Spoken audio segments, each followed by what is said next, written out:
I'm going to do today's report as a video. I think maybe I can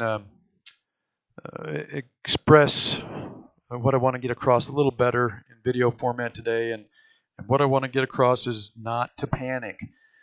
At this point, this just looks like a half cycle low to me. If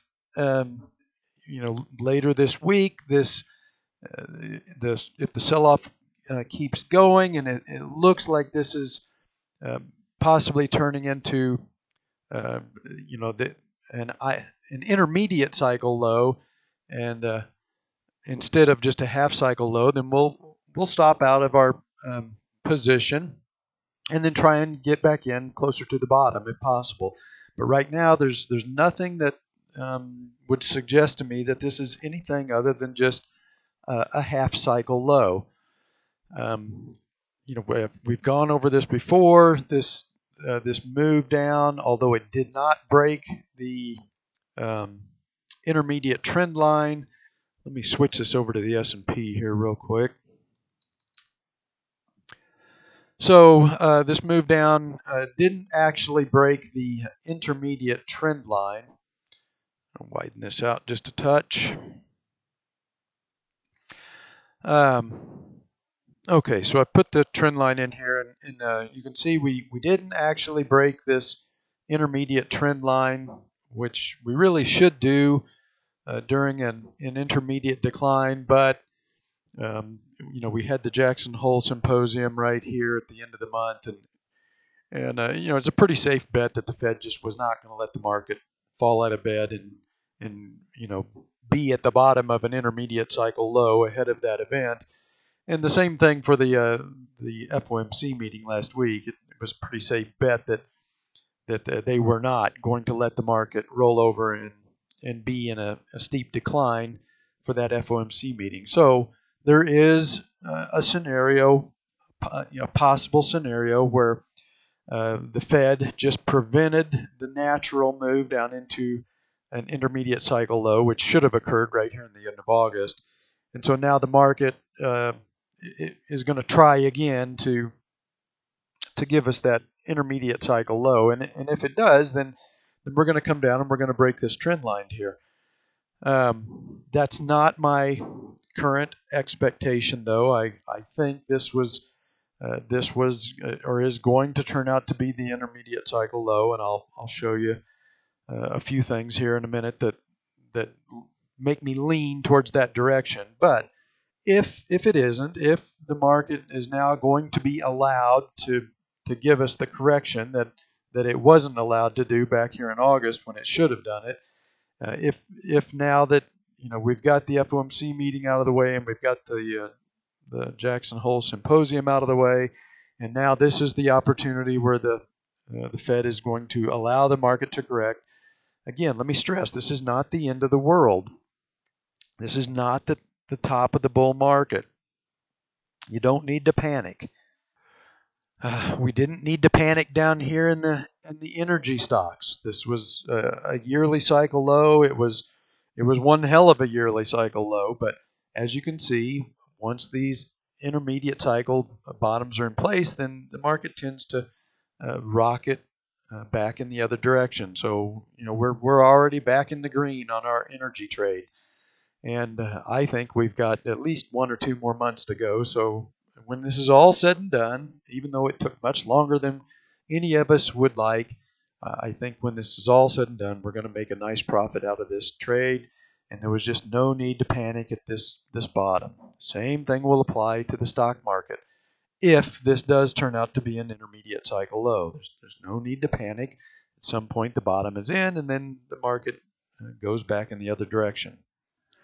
Same thing here at the yearly cycle low in the mining stocks. Everybody when you're in the decline and things look bleak, you can't envision. Your emotions won't let you envision that at some point this is going to turn and go back up, but it always does. So I'll say it again. There's no need to panic.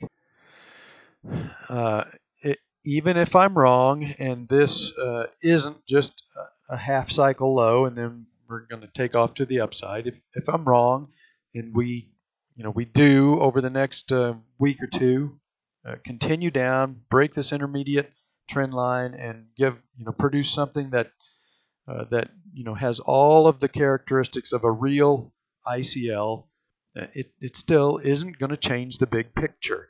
Once the ICL is done, we all know how these things tend to rally out of ICLs. The first 15 days, the market will rally anywhere from 6 to 8%. So even if that were to happen, if the market, the forces trying to pull the market down take over, give us a true ICL. We come down, let's say we come down to 2,400 or a little lower, somewhere in here. Again, it's not going to change the big picture. Once the low is in, we're going to get the typical rocket launch back up, and then we'll start the vertical phase at that point. But as of right now, I don't see anything that is telling me that this is anything other than just a half cycle low right now. If I do later this week, if we continue to go down and it looks to me like this is going to turn into an intermediate cycle low, then I'll stop out. I'll take the loss, and then we'll try and get in somewhere closer down here, at what would be more likely to be a final intermediate cycle low. We're already 25 days into this daily cycle, so if an intermediate cycle low is going to occur, it's going to have to occur as a very rapid move down, probably within 2 weeks. That would put us at day 35. 3 weeks would be probably the maximum at day 40. So if an ICL is going to occur, it's going to have to bottom either in the first or second week of October.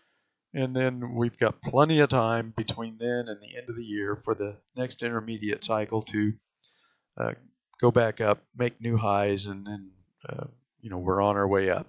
But as of right now, this just looks like a half cycle low to me at this point. I don't see any need to panic yet. Now, as for the precious metals, this looks, I'm pretty confident in saying that we've probably got a daily cycle low here.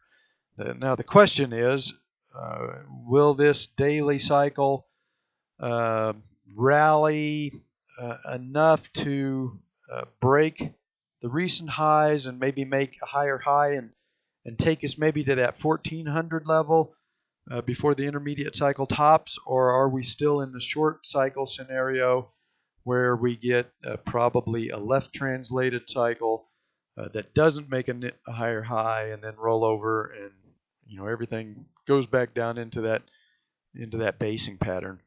And right now it's simply too early to tell.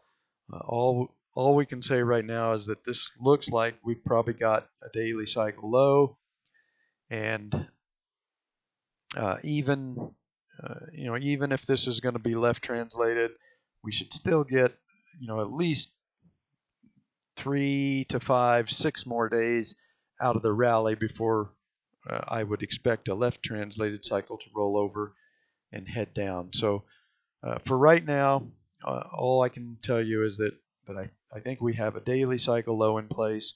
It's too early for me to say whether or not this is going to continue the short cycle scenario and top before we make a higher high, or whether we get a move up to and maybe test that 1400 level, and then at that point we get an intermediate top. It's probably going to depend on whether the stock market is just giving us a half cycle low. If that's the case, then I would expect gold to top pretty quickly and roll over, or whether the stock market is going to try again to give us an intermediate cycle decline. If that was the case, then I would expect gold to continue rally as stocks move down, and we would probably get our top in gold somewhere in the first or second week of October. So we'll just play this by ear and see what happens the rest of the week. If stocks look like they're going to give us an intermediate cycle low, then I'll stop out of our position and try and enter closer to the ICL bottom. Um, as it is, I'm just going to stick with the 10% position for right now in the metal stocks.